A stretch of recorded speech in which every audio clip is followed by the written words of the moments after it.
반갑습니다. 우리 앞뒤 좌우로 함께 인사하겠습니다. 당신은 존귀한 사람입니다. 당신은 존귀한 사람입니다. 네, 반갑습니다.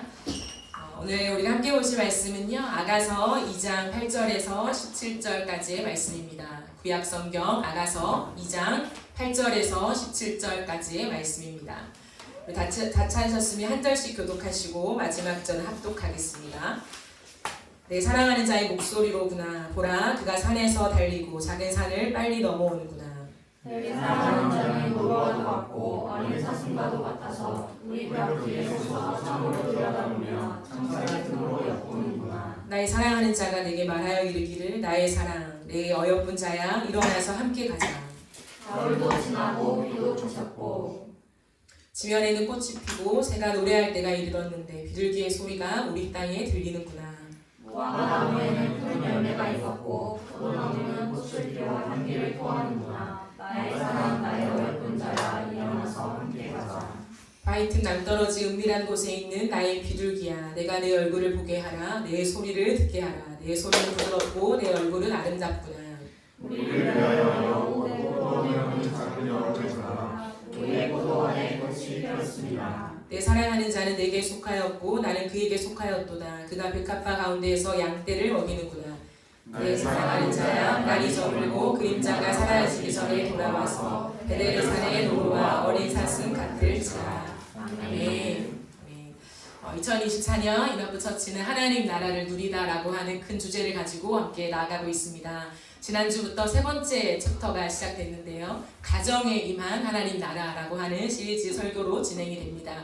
오늘은 두 번째 시간으로 관계를 허무는 틈이라고 하는 제목으로 함께 하나님 말씀을 나누도록 하겠습니다.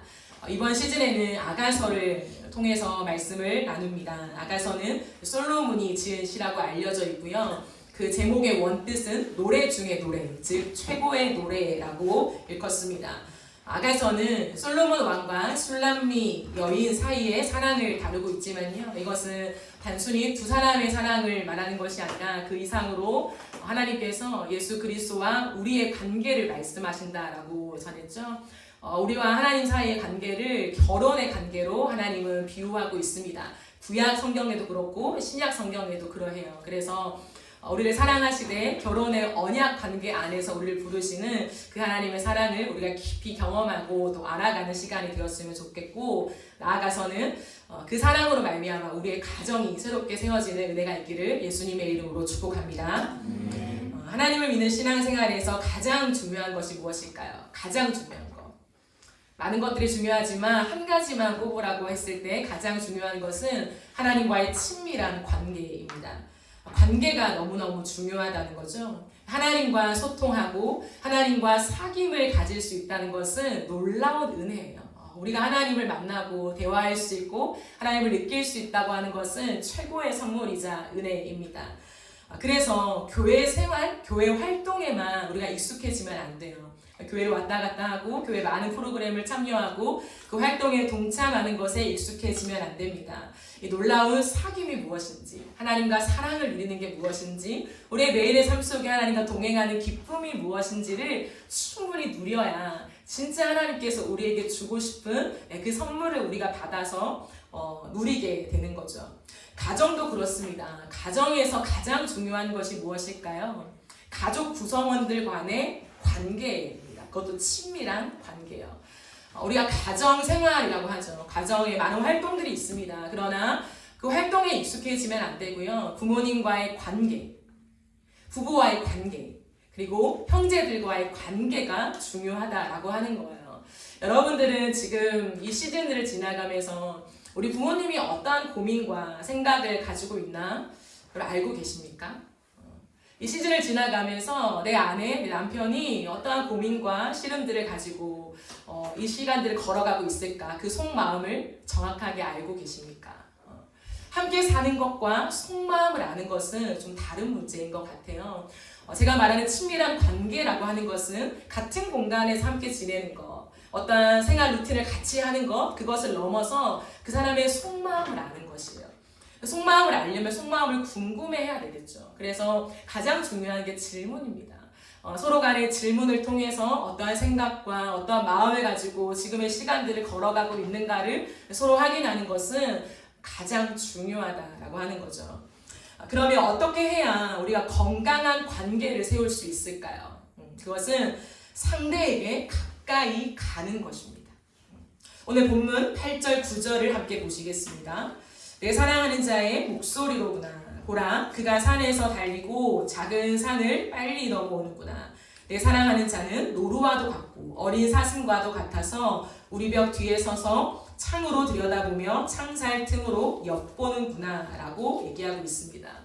여러분, 이 장면은 참으로 흥미롭습니다. 왜냐하면 술람미 여인은요, 자기 집 앞까지 와 있는 솔로몬 왕의 음성을 지금 듣고 있어요. 자신을 부르는 소리를 듣고 있다는 거죠. 그런데 갑자기 듣게 된 것이 아니라 사실은 먼 발치에서부터 자신을 향해 가까이 오고 있는 솔로몬에게 집중하고 있었어요. 저 멀리서부터 솔로몬을 기다리면서 보고 있는데 어느 순간 아주 작게 솔로몬 왕이 오고 있는 거예요. 근데 오고 있는데 큰 산도 넘고 작은 산도 넘으면서 많은 장애물들을 통과하여서 오고 있는 것을 발견하게 됩니다. 그런데 얼마나 빨리 달려오던지 자신을 사랑하는 그 솔로몬 왕이 오는 그 모든 행렬이 마치 노루와도 같다, 사슴과도 같다. 그만큼 빨리 자신을 향해 달려오는 그 솔로몬을 먼 발치에서부터 보고 있는 장면을 묘사하고 있습니다. 그런데요, 솔로몬이 도착을 했어요. 그런데 곧바로 이 여인을 부르는 것이 아니라 벽 뒤에 혹은 담 뒤에 이렇게 숨어서 술람미 여인이 어디 있나? 잘 지내고 있나? 이걸 엿보고 있다라고 해요. 힐끗힐끗 보면서 그 설레는 마음을 가지고 창살 틈 사이로 그 여인을 보고 있는 것을 술람미 여인을 모른 척하면서 그걸 다 보고 있다라고 하는 거예요. 여러분, 이때 술람미 여인의 마음이 어땠을까요? 딴짓을 막 하다가 갑자기 전화 와서 집 앞이야 나와 해서 나가는 것이 아니라 이미 여인은 솔로몬을 기다리고 있었어요. 근데 저 먼 발치에서부터 모든 장애물들을 넘어서 오고 있는 그 솔로몬을 본 이 술람미 여인은요, 황홀한 마음이 들었을 것입니다. 내가 무엇인데 나를 위해서 이렇게 가까이 오기 위해서 많은 수고를 했던 그 솔로몬의 모습을 보면서 그의 진심을 고스란히 느낄 수 있었겠죠. 여러분, 이것이 우리를 향한 하나님의 사랑이에요. 하나님은 이 아가서를 통하여서 너를 향한 나의 사랑이 무엇인가, 너를 향한 내 마음이 무엇인지 알아? 라고 하면서 하나하나 주님은 아주 상세하게 적어 기술하고 계십니다. 하나님은 우리에게 가까이 오시기 위하여 그냥 어느 순간에 하나님이 우리 앞에 와 계신 것이 아니에요. 술람미 여인이 솔로몬 왕을 기다린 것처럼 그 애틋한 마음으로요, 하나님께서 우리에게 가까이 오시기 위해서 수천 년의 역사를 넘어오셨습니다. 그 모든 시간 동안에 우리를 가까이 하기 위해서 예수님을 준비하셨고 예수님의 십자가의 죽음을 통과하시면서 우리에게 가까이 오신 거예요. 우리가 이 땅을 살아가는 동안에 어릴 때부터 자라난 이 수많은 환경과 만나는 사람들을 통하여서 하나님은 한 걸음 한 걸음 우리에게 가까이 다가오신 거라는 거죠. 긴 세월 동안 한 번도 쉬지 않고 노루와 어린 사슴처럼 숱한 세월을 뛰어넘고 내가 너에게 왔단다 라고 하는 그 주님의 마음을 우리에게 설명하고 싶으신 거예요. 여러분들, 이 과정을 알지 못하잖아요. 이 과정을 알지 못하면 주님의 사랑이요, 내 가슴 깊이는 잘 와닿지 않아요. 교회를 많이 다니고 하나님의 사랑을 얼마나 많이 듣습니까? 십자가의 사랑을 얼마나 많이 듣냐고요. 그런데도요, 가슴 깊이 그 사랑이 와닿지 않아요. 하나님이 나를 사랑하시고 정말 감사하고 예수 그리스도를 죽기까지 내어주면서 나를 사랑하셨구나, 그것을 동의하고 알죠. 네, 그뿐이라는 거예요. 하나님 나를 얼마큼 사랑하시는지가 정말 내 가슴에 와닿지 않게 된다라고 하는 거예요. 그러나 나에게 가까이 오시기 위하여 그 수천 년의 세월 동안 성삼위 하나님께서 무슨 일을 하셨는지, 단 1초도 쉬지 않고 내가 너를 만나기 위해서 오고 오는 수많은 역사를 써내려 갔다라고 하시는 그 하나님의 일하심을 알게 된다면요, 내가 태어나서부터 우리를 만나기 위해 내 뒤를 바짝 쫓아오신 그 주님의 발자취를 알게 되면요, 우린 달라질 수밖에 없어요. 멀리 계신 분이 아니라 그냥 어느 순간 일로 와 라고 하면서 날 낚아채시면서 구원을 주신 하나님이 아니라 나의 걸음걸음마다 티내지 않게 뒤에서 나를 바짝 쫓아오신, 그냥 멀리서 창살 틈으로 내가 잘 있나? 그렇게 보고 계신 하나님의 마음이 느껴지면요, 우리의 인생이 달라질 수밖에 없다는 거예요. 그렇습니다. 하나님께서는 당신을 어떻게 말씀하시고 우리와 함께 하시냐면, 나는 너의 인생 속에 문을 박차고 들어오지 않는다라고 얘기를 해요. 그래서 이것이 얼마나 큰 은혜인지 몰라요. 하나님 모든 걸 가지신 분이잖아요. 그리고 우리를 지으신 존재이십니다. 우리의 모든 권한이 하나님께 있습니다. 그렇다면 하나님이 우리를 구원하시기 원하시는데 우리가 하나님을 외면해요. 그럼 하나님은 우리의 인생 속에 문을 박차고 들어올 수 있다는 거예요. 주님은 키를 갖고 계십니다. 우리의 인생을 낚아채셔서 내가 너의 주인이야, 어찌하여 그 죄 가운데 거하고 있느냐라고 호통을 치셔도 할 말이 없는 인생이 우리의 인생이라는 거죠. 그러나 하나님은 그 방법을 선호하지 않으세요. 마치 술람미 여인이 솔로몬 왕을 기다리는 그 장면처럼요. 솔로몬 왕은 창살 틈으로 그 여인을 기다리며 그저 당신의 목소리를 들려주고 있습니다. 즉 강압적으로 밀고 들어오지 않으시고 나도 주님을 원해서 스스로 내가 문을 열고 나오기를 기다리고 계신다는 거예요. 내 인생에 와 계신 하나님, 많은 정황과 환경과 사람들을 통하여서 하나님이 지금 내 삶에 와 계시는구나, 내 곁에 지금 와 계시네, 문을 두드리고 계시네, 느낄 수 있거든요. 그 느낄 때 외면하는 것이 아니라 주님께 가야지 라고 하며 내가 스스로 내 인생의 문을 열고 마음의 문을 열고 주님을 맞으러 나가기까지 하염없이 기다리고 계신다는 거예요. 그래서 주님은 요한계시록 3장 20절에서 이렇게 말씀하십니다. 볼지어다 내가 문 밖에 서서 두드리노니 누구든지 내 음성을 듣고 문을 열면 내가 그에게로 들어가 그와 더불어 먹고 그는 나와 더불어 먹으리라 라고 얘기를 해요. 문 밖에 서 계신 예수님. 어느 순간 제가 한번 이 장면들을 깊이 묵상할 때 하염없이 울었습니다. 모든 권한을 가지신 예수께서, 내 인생의 주인이신 예수께서 왜 하염없이 문 밖에 서서 나를 기다리시나. 인격적인 관계를 원하시기 때문이죠. 강압적으로 내가 하나님을 두려워서 하나님 믿을게요, 하나님 날 치실까봐 겁나요, 하나님께 돌아갈게요 라고 하는 것으로 하나님과 관계를 맺기를 원하지 아니하시고, 그 하염없이 기다리는 주님의 사랑을 내가 알아채고 나 스스로 마음의 문을 열고 나도 당신을 원해요, 나도 당신과 함께 동행하기를 소망해요 라고 하는 그 사랑으로 우리가 응답하기까지 기다리고 계신다는 거죠. 이것이 하나님의 마음입니다. 그러면서 주님은 내 음성을 듣고 문을 열라고 하잖아요. 끝없이 우리의 인생 가운데 하나님 음성을 들려주시거든요. 그 음성이 무엇일까요? 오늘 본문 10절에서 13절까지의 말씀입니다. 우리 함께 같이 읽어보실까요? 10절에서 13절입니다. 시작. 나의 사랑하는 자가 내게 말하여 이르기를 나의 사랑 내 어여쁜 자야 일어나서 함께 가자. 겨울도 지나고 비도 그쳤고 지면에는 꽃이 피고 새가 노래할 때가 이르렀는데 비둘기의 소리가 우리 땅에 들리는구나. 무화과 나무에는 푸른 열매가 익었고 포도나무는 꽃을 피워 향기를 토하는구나.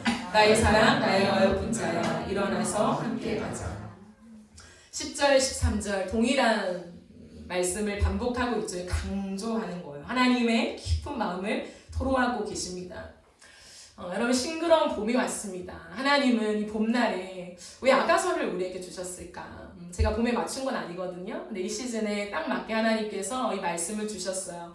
제가 아가서와 또 오늘 본문을 깊이 묵상하면서 하나님께서 우리에게 하고 싶은 메시지가 너무 선명하다라는 생각이 듭니다. 그것은 뭐냐면 나에게 너는, 하나님의 입장이죠, 나에게 너는 봄처럼 아름답다라고 하는 거예요. 우리 조금 오그라들릴 것 같지만 옆 사람에게 한번 인사해볼까요? 당신은 봄처럼 아름답습니다. 여러분, 봄처럼 아름답다라는 뜻이 뭔지 알아요? 봄처럼 아름답다. 싱그럽잖아요, 여러분. 봄은요, 봄 자체만으로 기분을 좋게 해요. 봄이 무언가를 해서 그런 것이 아니라, 행사가 있어서 그런 게 아니라, 봄이라는 계절 자체는요, 꽃이 피고 이런 화창한 이 날씨 자체가요, 굉장한 우리에게 기쁨을 준다는 거죠. 봄처럼 너는 아름답다라고 하는 것은 너의 존재만으로 나는 너무나 너를 사랑한다라고 하시는 하나님의 사랑의 메시지입니다. 싱그러운 봄이 왔기에 더 이상 숨어있지 말라고 하는 거예요. 사랑하는 아들 딸아, 겨울이 지났다. 비도 그쳤다. 그리고 수많은 곳곳마다 꽃이 피어있다라고 말씀하시는 거죠. 그것은 밖으로 나오게 하는 거예요. 그럼 봄은요, 우리를 부릅니다. 밖으로 나와. 칙칙한 방 안에 있지 말고 이 아름다운 이 따뜻한 햇살을 맞으며 벚꽃을 보며 개나리를 보며 진달래를 보며 함께 좀 마음을 프레시하게 만들어 라고 하는 그 콜링을 계절 자체가 우리에게 주는 거거든요.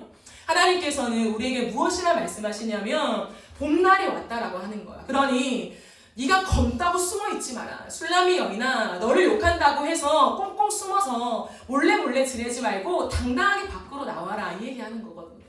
하나님께서 우리에게 내가 너를 사랑하니, 내가 너를 선택했으니 숨어있지 말고 밖으로 나오라, 그 얘기하고 싶으신 거예요. 우리의 인생 속에서 주님은요, 사랑받을 이유가 없다고 생각하고 우리의 인생을 많이 포기하는 것을 가장 싫어하세요. 사랑받을 자격이라 조건을 찾기 위해 바쁜 인생이 아니라 우리의 존재만으로도 너는 사랑받을 충분한 자격이 있다라고 말씀하시는 하나님의 음성 앞에 우리의 인생을 박차고 나와야 한다는 거죠. 하나님, 내 인생을 통하여서 하나님의 아름다운 봄날이 하나님 계속해서 꽃피게 하십시오 라고 하는 그 당당함의 표현 드린 거죠. 주님 오늘 우리에게 말씀하십니다. 내가 너와 함께 이 아름다운 봄을 지나길 원하니 여전히 겨울 속에 있는 것처럼 이불 안에 갇혀있지 마라. 너의 인생에 다시 한번 나의 꿈을 담아내라 라고 말씀하시면 나의 사랑, 나의 어여쁜 자야, 나의 귀여운 자야, 이런 뜻이거든요. 귀여워서 어쩔 줄 모르는 하나님의 마음이 담긴 것이 어여쁘다 라고 하는 뜻이에요. 일어나서 함께 가자 라고 주님이 우리를 콜링하십니다. 이 콜링에 우리가 반응하며 하나님, 내 인생을 다시 일으키길 원해요. 내가 숨어 있거나 정체해 있는 것이 아니라 하나님, 내가 밖으로 나와서 하나님이 하실 일들 앞에 내가 함께 동행하길 원합니다. 여러분, 이러한 강한 하나님 앞에 응답이 저와 여러분에게 있는 예배가 되어지기를 간절히 바라고 소망합니다. 여러분, 그렇습니다. 건강한 관계는요, 상대에게 가까이 가는 것에 있습니다. 건강한 가정을 세우기 위해서 가장 중요한 것은 가족에게 다가가는 거예요. 말이 좀 모순적입니까? 함께 사는 가족인데 뭐 얼마나 다가가냐? 마음이 다가가는 거예요, 여러분. 마음을 가까이 하며 그 사람에게 손을 내미는 것은요, 가족에게도 되게 중요한 일이에요. 곁에 있다고 해서 나와 가까운 것이 아니거든요. 항상 얼굴을 본다고 해서요, 내 속마음을 이 사람과 함께 공유하는 건 아니에요. 부모라고 해서요, 외롭지 않은 건 아니라는 거예요. 사랑하는 자식에게 밥도 해먹이고 청소도 해주고 용돈도 받고 많은 것들을 함께 하지만 부모는 외로울 수 있거든요. 그건 왜냐면 속마음을 털어놓을 곳이 없는 거예요. 나이가 들면 더 그래요.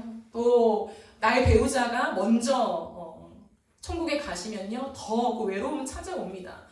뭐 하나님만 의지하면 되지, 엄마 믿음이 없어 기도하세요, 그럼 그건 아니죠. 하나님 우리에게 사랑을 주셨고 사랑을 통해서 교감할 수 있는 인격적인 관계로 우리를 설정하셨어요. 그렇기 때문에 나이가 든 부모여도요, 자식들의 대화가 필요해요. 부모의 마음을 읽어주는 대화 속에 부모의 마음이 살을 녹는 거죠. 근데 이럴 때가 있죠. 우리 엄마 아빠는 내가 아무리 인격적인 대화를 하려고 해도 대화가 안 돼. 그런 대화를 싫어하시고 원하지도 않으세요 라고 말하는 사람이 있을지 모르겠어요. 그런데 그건 원하지 않는 것이 아니라 해보지 않으셨기 때문이에요.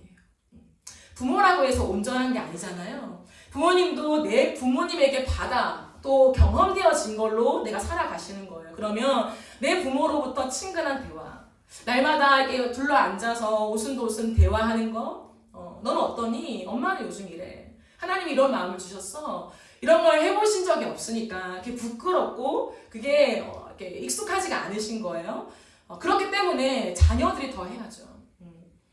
무조건 낚아채 해서 엄마 속마음을 얘기해봐 이렇게 하는 게 아니라 조금씩 다가가면서 내 마음을 얘기하는 거예요, 먼저. 그러면서 나도 엄마 마음이 궁금해. 엄마는 어떤 제목으로 기도하고 계세요? 여러 가지로 이렇게 대화를 통해서 다가갈 수 있는 거예요. 그러면요, 조금씩 가정이 변화되어져요. 그냥 윽박 지르고 이거 해 저거 해 왜 안 했어 라고 하는 부모의 모습이 변화되어서 너는 어때? 질문을 하게 되고 들어주시게 되고 가정이 바뀌게 되는 거예요. 그래서 우리가 다시 한번 건강한 관계를 세우는 것을 목적으로 하고요. 다가가는 것. 부모에게 웃지 않는 사람들도 있어요. 얼굴이 굳어지는 사람도 있다는 거죠. 웃어주셔야 돼요. 이게 어색해도 활짝 웃어주는 것. 그게 다가감이거든요. 내가 너에게 당신에게 호감을 가진다라고 하는 그 표현이 웃는 거예요. 그래서 부모님에게도 활짝 웃어드리고 가족들 구성원들에게도 웃어주는 거. 그것이 다가감의 시작이라는 거예요. 그런데 오늘 이 말씀 속에서는요. 그 가까이 다가감을 또 한 가지로 표현하고 있습니다. 그것은 14절 말씀인데요. 14절 말씀을 보시면 다윗은 낭떠러지 은밀한 곳에 있는 나의 비둘기야 내가 내 얼굴을 보게 하라 내 소리를 듣게 하라 내 소리는 부드럽고 내 얼굴은 아름답구나 라고 얘기를 해요. 그럼 비둘기가 어디에 있나요? 비둘기 여기 거리에 있잖아요. 그죠? 비둘기가 바위틈 낭떠러지 은밀한 곳에 있다. 이게 무슨 말일까요? 이 당시의 배경인데요. 사진을 띄워주시면 여기에 비둘기가 있어요. 신기하죠? 바위틈에서요. 사이가 좋은 비둘기가 함께 이렇게 사랑을 나누고 있는 모습을 연상케 하는 그런 말씀입니다. 이것은 무엇을 말하냐면 친밀함을 이야기해요. 여러분 성경에서 특히 아가서에서 사랑하는 상대를 향해 비둘기라고 표현하잖아요. 비둘기. 이 비둘기로 표현한 이유가 뭐냐? 비둘기는 자기 앞에밖에 못 봐요. 시야가 굉장히 좁아서 앞밖에 못 본다는 거죠. 그러면 나만을 바라보는 그 상대의 사랑을 얘기하는 거예요. 나뿐인 사랑. 이래서 나의 비둘기야 라고 표현하거든요. 이것은 굉장한 친밀감으로 아가서가 우리를 이끌어가는 것을 볼 수 있습니다. 그런데 그 친밀하다 라는 것을 어떻게 표현하냐면 얼굴을 보이는 것, 목소리를 들려주는 것이라고 얘기를 해요.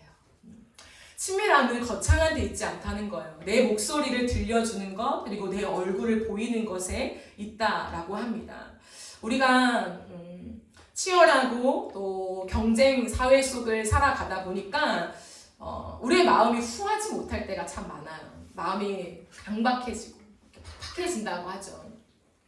그런데 그 마음이 누구에게 고스란히 전달되냐면 가족에게 고스란히 전달이 돼요. 다른 사람에게는 후회해요. 다른 사람에게는 어쨌든 시간을 내주려고 하고 열심히 노력을 하는데 내 가족에게만큼은 후하지 못할 때가 참 많거든요. 야박해진다고 하죠. 그런데 우리가 다시 한번 생각해 보면서 우리의 관계는 가정에서부터 출발하거든요. 제가 지난주도 말했지만 이기적인 자기중심적인 그런 가정을 세우는 거 말고요. 우리 가정밖에 몰라 이런 거 말고요. 가정을 사랑함을 얘기하는 거예요. 그렇다면 우리 가족 구성원들에게 얼굴을 보이는 것이 아주 중요합니다. 여러분 하나님께서 우리의 얼굴을 보기 원하잖아요. 근데 하나님은 모든 시간에 우리와 함께 하세요. 하지만 성경은 항상 뭐라고 하냐면 정한 시간에 구별된 장소에서 내가 너와 만나길 원한다고 말씀하신다는 거죠. 우리가 하나님 나는 하나님과 친밀해요 라고 할 때 그냥 길을 걸어가면서도 하늘이 참 예쁘네요. 그게 가능할 수 있죠. 그러나 하나님은 그럼에도 불구하고 내가 너와 구별된 시간과 구별된 장소에서 너가 나에게 오롯이 집중하는 그 시간 속에 친밀함을 내가 키워갈 거다라고 분명히 말씀하시거든요. 그래서 우리가 거닐면서 버스 안에서 차 안에서 하나님과 대화하는 거 너무 중요합니다. 그러나 그걸로 우리가 모든 것을 가져가면 안 돼요. 반드시 하나님 앞에서 구별된 시간과 장소 속에 친밀함을 가져가는 그 결단과 시간의 확보가 필요해요. 사람도 마찬가지라는 거예요. 우리가 부모님과 또 가족과의 그 관계 속에서 친밀함이라고 하는 것은 얼굴을 보이는 것에 있습니다. 제가 이 부분은 다음 주에 조금 더 확대해서 얘기할 것인데요. 결혼을 하잖아요. 결혼을 했을 때 가장 중요한 게 뭐냐면 원 부모에게서 떠남이에요. 원 부모에게서 떠남. 부모에게서 떠나지 않으면 정신적으로, 심리적으로, 경제적으로 떠나지 않으면 그것이요 이혼율의 40%가 차지하게 된대요. 확률적으로 지금 그러니까 엄청나다고 하는 거죠. 부모에게 떠나지 않음으로 인해서 지금의 우리의 가정이 파괴되는 일들이 되게 많대요. 근데 이것은 부모에게 단절시키고 부모를 만나지 않고 이런 게 아니라 분리돼서 내가 새로운 아내와 이 남편과 함께 이제는 우리가 결정하는 가정으로 우리가 걸어간다라고 하는 그 확인이거든요. 그렇다고 봤을 때 우리가 항상 내 얼굴을 보이고 내 목소리를 듣게 하는 1번이 누구냐면 내 배우자라는 거예요. 결혼을 한 사람들은. 결혼한 사람들에게는 내 얼굴을 오롯이 그 사람에게 보이고 우리의 목소리, 우리의 언어, 또 우리의 마음들을 배우자에게 가장 많이 공유해 마땅합니다. 그리고 나서 부모님에게 얼굴을 보이고 전화도 하고 하는 건 중요하죠. 네. 결혼을 하지 않은 우리의 가정 속에서는 우리가 부모님에게 얼굴을 보이는 것을 많이 연습하십시오, 여러분. 우리가 바쁜 시간을 살아가면서 우리는 나는 바빠. 이게 너무 당연히 되어 있어요. 그렇기 때문에 나는 바빠서 부모의 얼굴을 볼 시간도 없고 부모가 그걸 이해해 주기를 바라죠. 그러나 그렇게 바람직하진 않습니다. 우리의 삶 속에서 반드시 시간을 내어서 매일매일 그게 안 된다면 어떤 시간, 일주일에 한 번의 시간을 내어서 부모와 얼굴을 마주하고 내 얼굴을 부모에게 보이고 끝없이 얘기하는 그 충분한 시간들을 확보하는 것이 건강한 관계를 세워가는 것이라는 거죠. 그런데 여러분 이렇게 우리가 건강한 관계를 세워가잖아요. 사실 이 부분은 조금 더 수월할지 모르겠어요. 건강한 가정을 세워가니까. 근데 저는 오늘 조금 더 집중하고 싶은 것은 우리가 건강한 관계를 무너뜨리는 것들이 있다는 거죠. 그래서 이 부분을 조금 더 살펴보려고 합니다. 관계를 허무는 틈이 있는데요. 지금까지 아가서의 흐름은 참 좋았습니다. 너무 좋죠. 나의 사랑, 나의 어여쁜 일어나 함께 가자. 얼마나 좋습니까? 그런데 이 좋은 분위기를 확 깨는 존재가 등장합니다. 그게 15절 말씀이죠. 우리를 위하여 여우, 곧 포도원을 허는 작은 여우를 잡으라. 우리의 포도원에 꽃이 피었다. 라고 얘기를 해요. 포도원이 아름답게 꽃이 피어서 우리가 정말 좋은 관계로 누리며 살아갈 수 있는 이 공간에 갑자기 방해꾼이 들어온 거예요. 근데 그 방해꾼은 큰 짐승이 아니에요. 뭐 사자가 들어왔다거나 호랑이가 들어왔다거나 이게 눈에 딱 띄는 어떤 큰 짐승이 들어왔다면 바로 제거를 하죠. 그러나 작은 여우라는 거예요.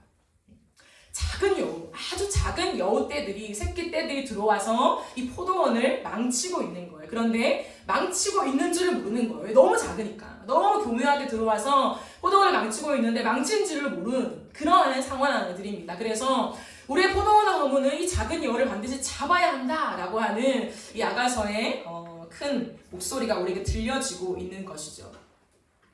관계에 있어서 관계를 세우는 것도 중요하지만 관계를 잘 유지하는 것도 중요합니다. 관계를 허무는 그러한 장애물에는요 큰 사건이 있는 것이 아니에요. 물론 큰 사건을 만날 때 관계가 확 깨지죠. 그러나 대부분은요 큰 사건이 아니라 작은 틈 속에 관계가 서서히 깨어지는 경우들이 허다합니다.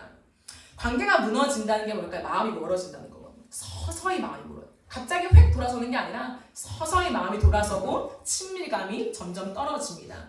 그렇다면 관계를 허무는 작은 틈이 무엇일까요? 우리가 잡아야 되는 작은 여우가 무엇일까요? 저는 오늘 한 가지를 여러분과 함께 나누고 싶습니다. 그것은 뭐냐면 이기심입니다. 이기심. 이기심은 아주 작아 보이지만 아주 큰 힘을 갖고 있어요. 이기심을 잘 다루어야 합니다. 이기심은 제가 두 가지로 오늘 설명하고 싶은데요. 첫 번째는 이기심은 나를 채우려는 마음입니다. 나를 채우려는 마음.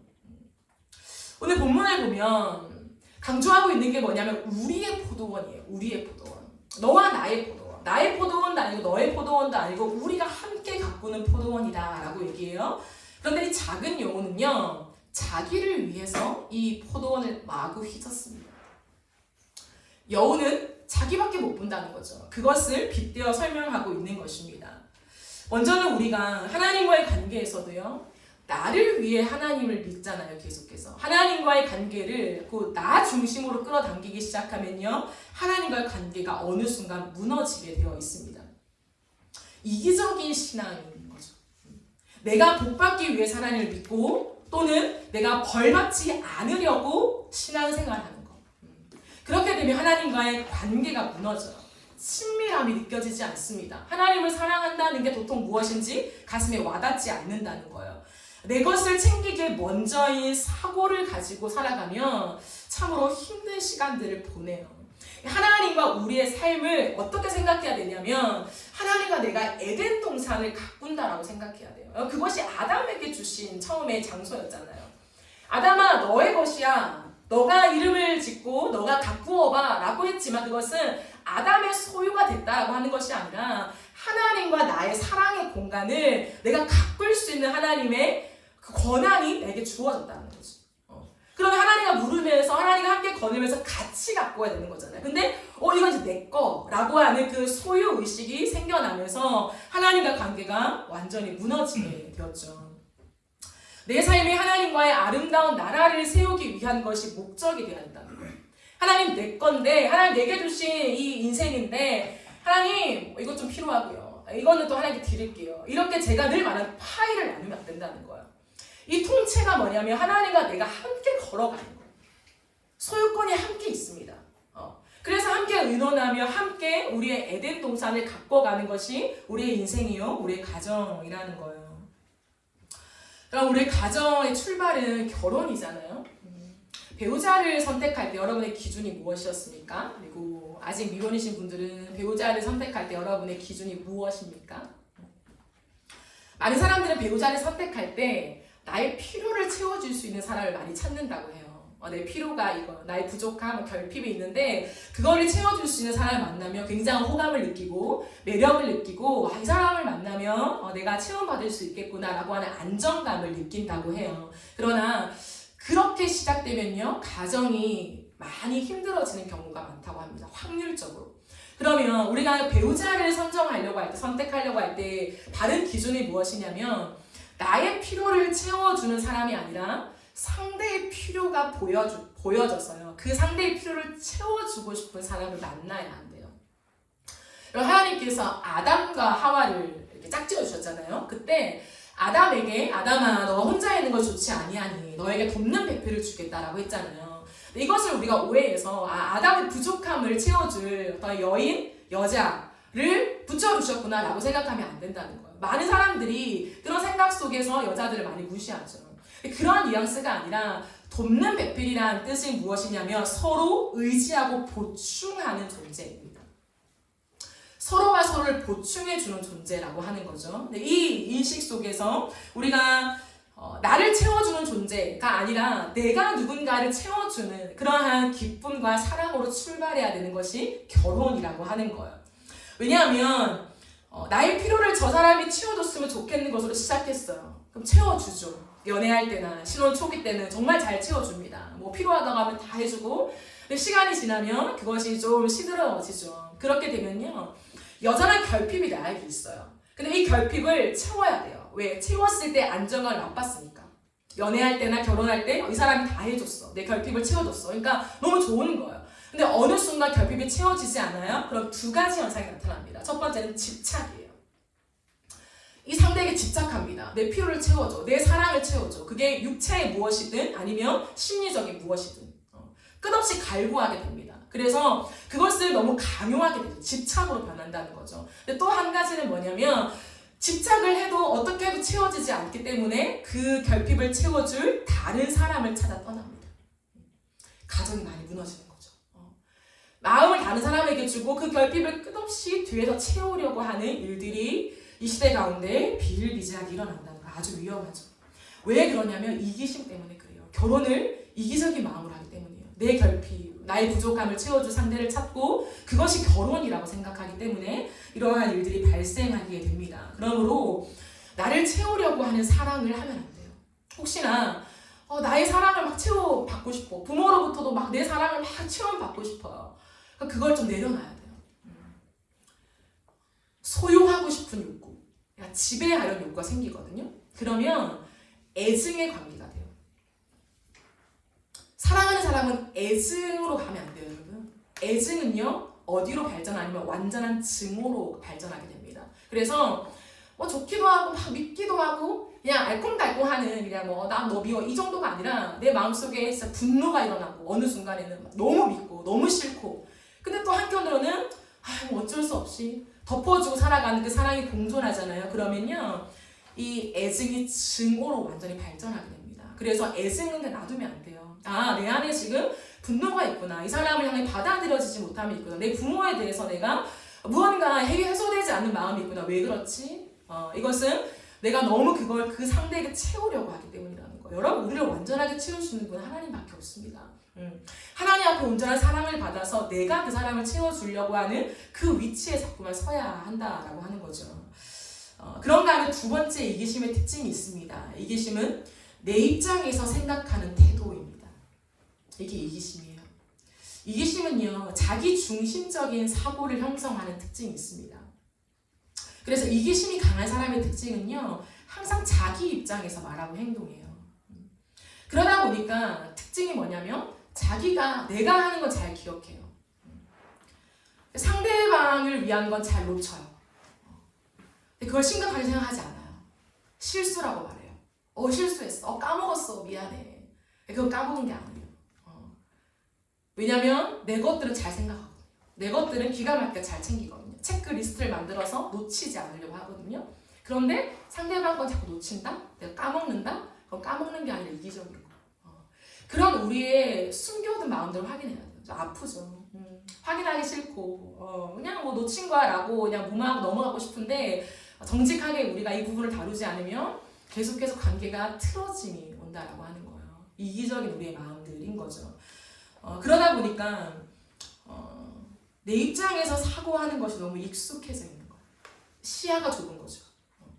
자신에게 몰입되어 있습니다. 항상 내가 무엇을 했던 거에 집중되어 있는 거죠. 그러니까 나 중심적으로 생각합니다. 사랑을 말할 때가 적용되는 거예요. 사랑을 말할 때 사랑을 어떻게 말하냐면 내가 이만큼 희생했잖아로 사랑을 설명하려고요. 내가 사랑하잖아. 사랑하기 때문에 내가 이것도 안 하잖아. 내가 이것도 포기하고 있잖아. 라고 하는 것으로 사랑을 설명하려고요. 그러면요, 그 사랑이 전달되는 것이 아니라 자꾸만 튕겨나와요. 상대방 그걸 원하는 게 아니거든요. 더 화가 나죠.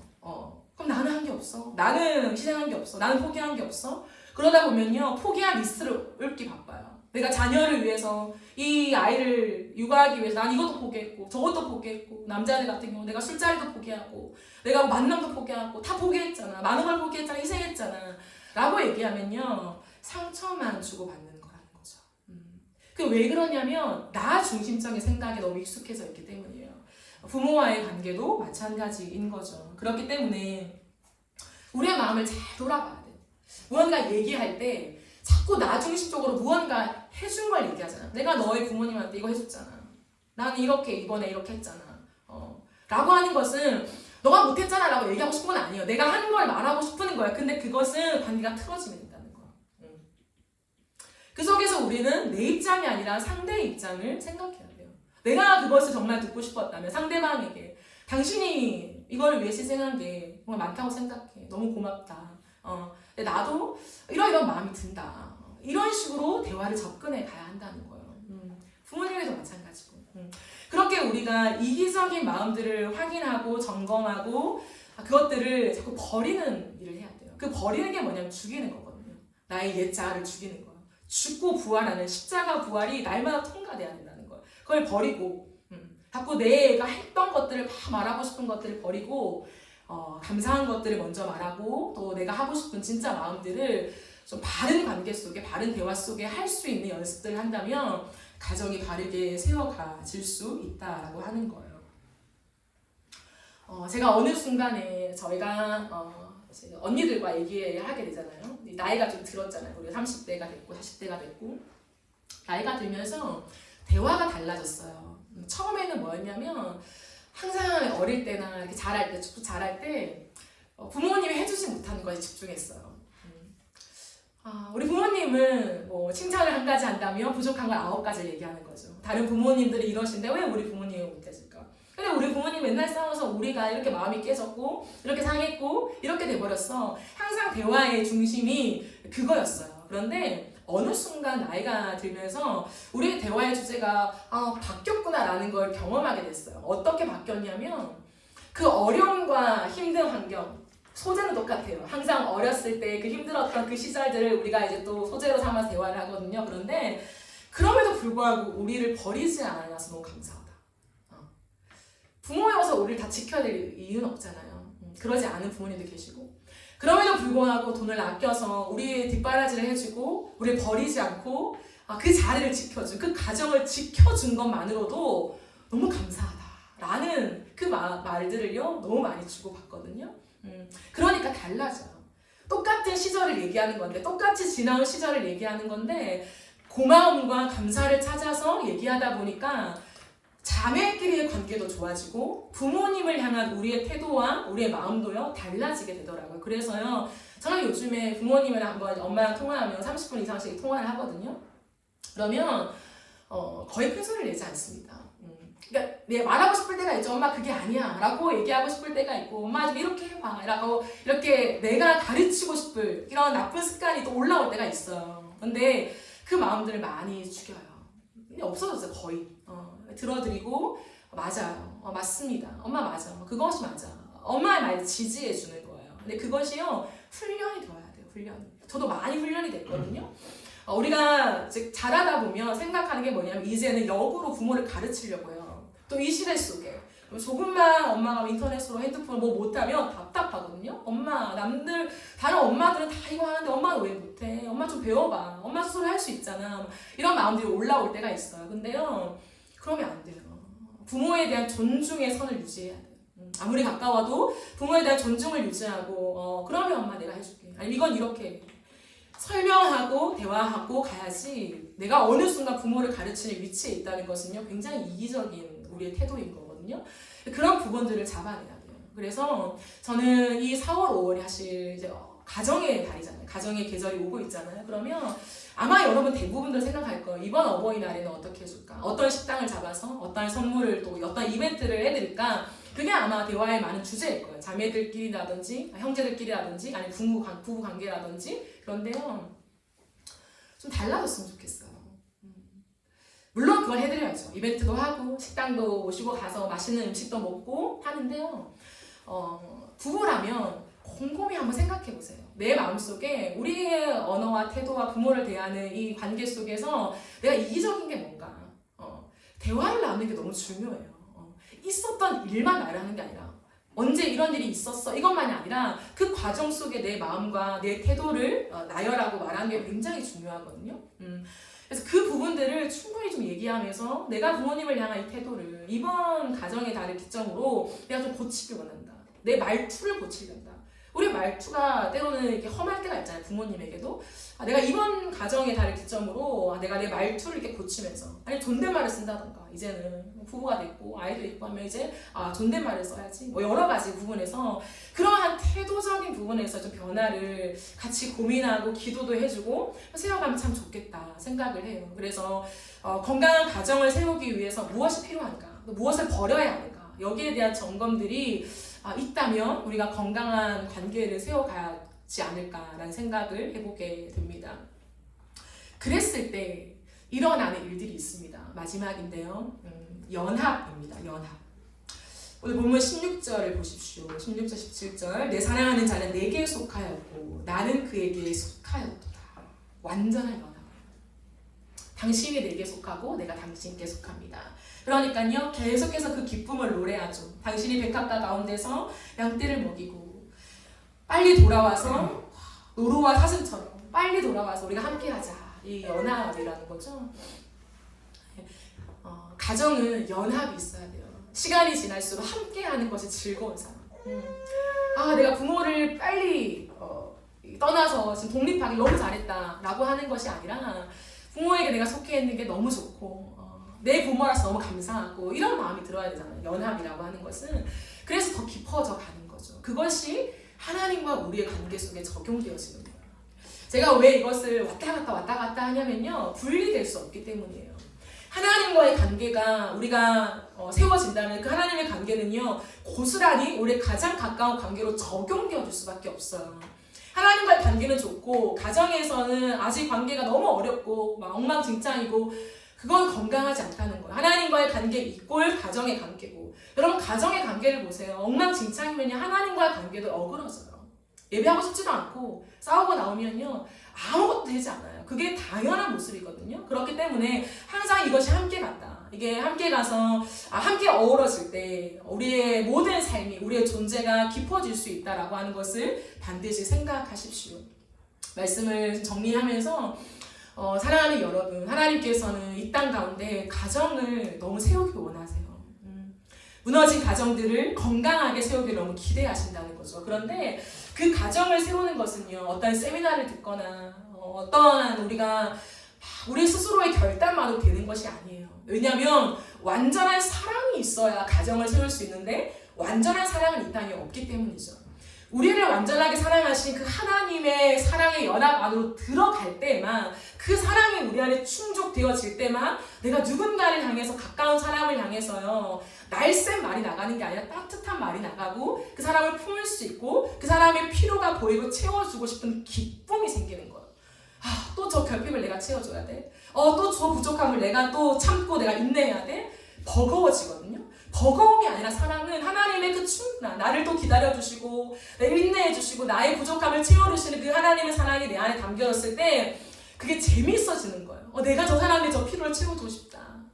그 기쁨과 보람을 느끼면서 가정은 아름다워지는 거예요. 그래서 여러분들이 지금 하나님과의 관계를 다시 한번 점검해 보면서 나의 사랑 나의 어여쁜 자야 일어나 함께 가자라고 하신 하나님의 음성 앞에 반응하시고 그 기쁨과 그 뜨거운 마음을 가지고 가장 곁에 있는 내 사랑하는 부모님, 형제, 그리고 부부의 관계 속에서 내가 무엇을 고치고 실천할 수 있을까를 깊이 적용해 보세요. 나의 이기심은 있거든요. 그 이기심으로 인정합시다. 내 중심에 생각하는 모든 사고의 틀들을 교정합시다. 아직 일러요. 아직 우리는 많은 시간이 남아 있습니다. 그렇기 때문에 그 생각들을 교정하고 이기적으로 내 것들을 막 고집하고 소유하려고 하고 지배하려고 하고 하는 것이 아니라 우리가 하나님 앞에서 아름다운 가정들을 좀 세워갔으면 좋겠습니다. 그리고 이건 좀 웃긴 적용일 수도 있는데요. 저는 이 가정의 시리즈를 생각하면서 여러분에게 구체적인 적용들이 나왔으면 좋겠어요. 일주일 동안 실천적인 적용들이요. 제가 오늘 이 말씀을 깊이 묵상하면서 그런 생각이 들었어요. 우리의 가정, 한 공간이잖아요. 이 공간을 공유하는 거예요. 가정도 포도원이거든요.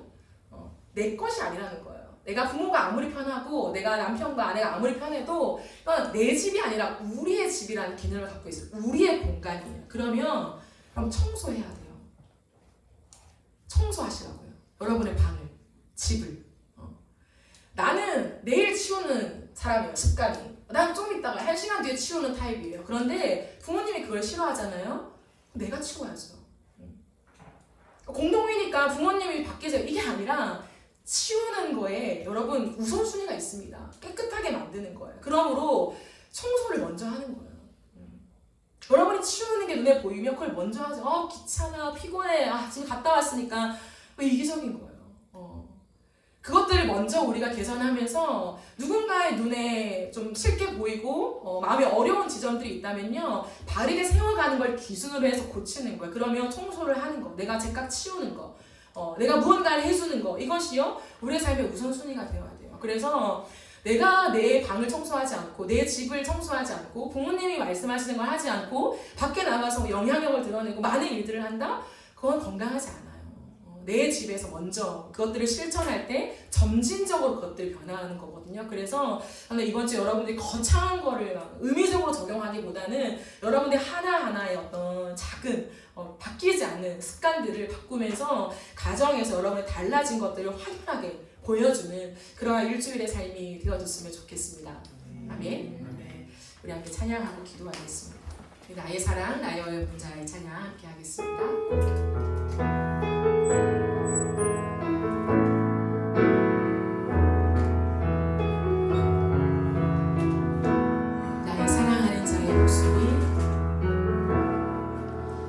사랑하는 자의 목소리 듣길 원하네. 나의 사랑, 나의 어여쁜 자야. 다윗은 미한 곳에서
우리 시간 들은 말씀을 기억하며 기도하실 때요, 하나님의 사랑의 초청을 듣고 우리가 응답하는 시간이 되었으면 좋겠습니다.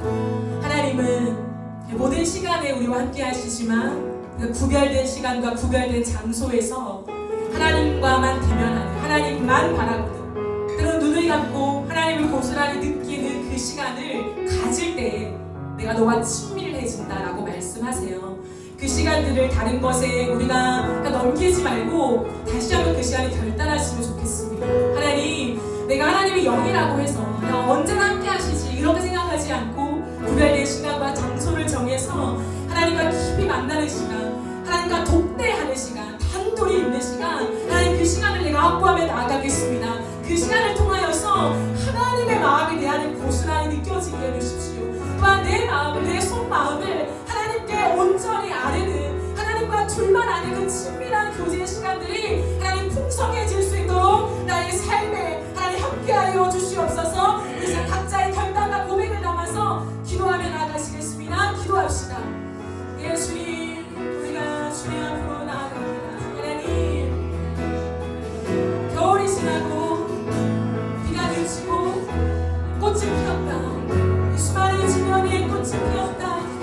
나의 사랑, 나의 사랑, 나의 어여쁜 자야, 일어나 함께 가자. 우리에게 말씀하십니다. 우리의 신앙을 다시 한번 일으켜주고 있게 하시고 하나님께 가까이 감이 있기를 원합니다. 하나님과 우리의 관계가 멀어지지 않기를 원합니다. 조금의 틈도 생기지 않기를 원합니다. 하나님과의 관계 속에 이기적인 내 생각, 나를 위한 하나님을 만들거든, 나를 위한 하나님으로 내가 신앙생활하는 많은 모습들, 하나님 모습들을 내가 정리하기를 원합니다. 하나님, 내가 복받기 위해서, 내가 벌을 받지 않기 위해서 하나님 그 신앙생활을 이제 정리하겠습니다. 하나님, 그것이 아니라 하나님과의 깊은 에덴의 하나님 그 동산을 바꾸는 행복으로 하나님 우리가 나아가기를 원합니다. 주님, 은혜를 더하여 주옵소서. 하나님, 우리에게 은혜를 더하여 주시옵소서. 하나님, 하나님의 그 놀라운 사랑 안으로 우리가 들어가 하나님과 함께 교제하기를 원합니다. 하나님, 이기적인 내 마음들 게으르고 나태하고 하나님 그것을 내가 무마하려고 하는 나의 생각들을 하나님 내가 낱낱이 고백하며 하나님과의 관계를 다시 한번 세워가기를 원합니다. 하나님, 내가 다른 것으로 하나님 내가 넘어가지 않게 하시고 정한 시간과 정한 장소를 이어서 하나님과 독대하는 시간, 하나님 우리가 가족과 함께 누군가와 함께 예배하기도 중요하지만 내가 너와 만나기 원한다, 내가 너랑만 관계하기를 원한다. 하나님 말씀하십니다. 하나님, 내가 하나님과 독대하는 시간, 하나님 그것을 평생에 사수하며 나가기를 원합니다. 아버지, 내가 하나님 앞에서 공동체 예배가 중요하고 가정 예배가 중요하지만 하나님과 독대하는 시간 놓치지 아니하고 하나님의 마음을 알기 원해서 나를 향한 주의 마음, 내게 넣어주신 하나님의 마음을 읽기 위해서 그 시간들을 가져가기를 원하고 하나님 내 마음을 주님께 아뢰는 깊은 교제의 시간들을 가져가기를 원합니다. 바이트 은밀한 장소에서 만나자. 하나님, 우리에게 말씀하십니다. 아무도 모르는 은밀한 장소에서 내가 너와 만나길 원한다.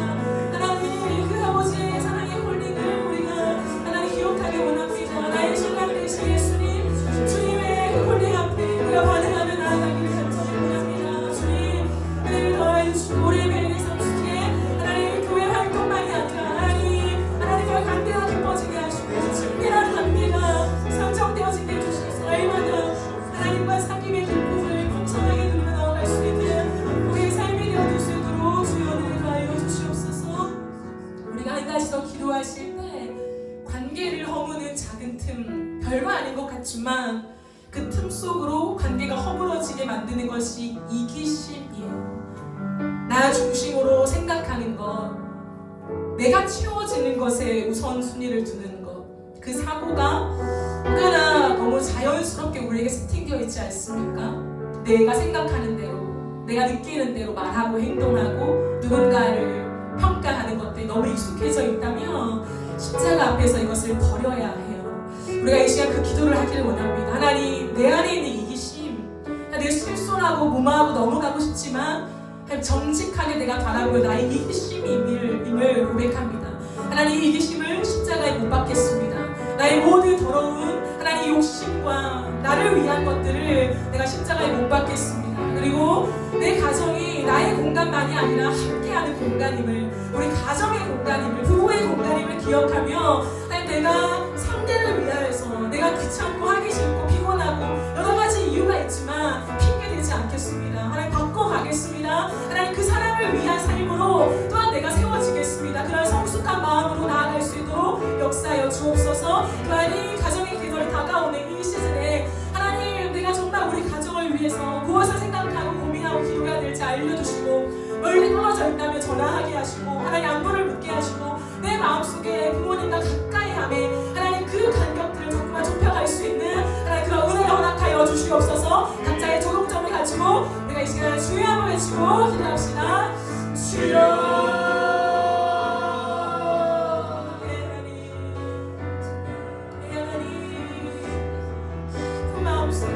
이 신을 항상 확인합니다. 하나님 다른 것으로 이유를 내고 싶고 실수라고 말하고 싶었지만 사실은 나의 이기심이었음을 보게 하신 하나님 감사합니다.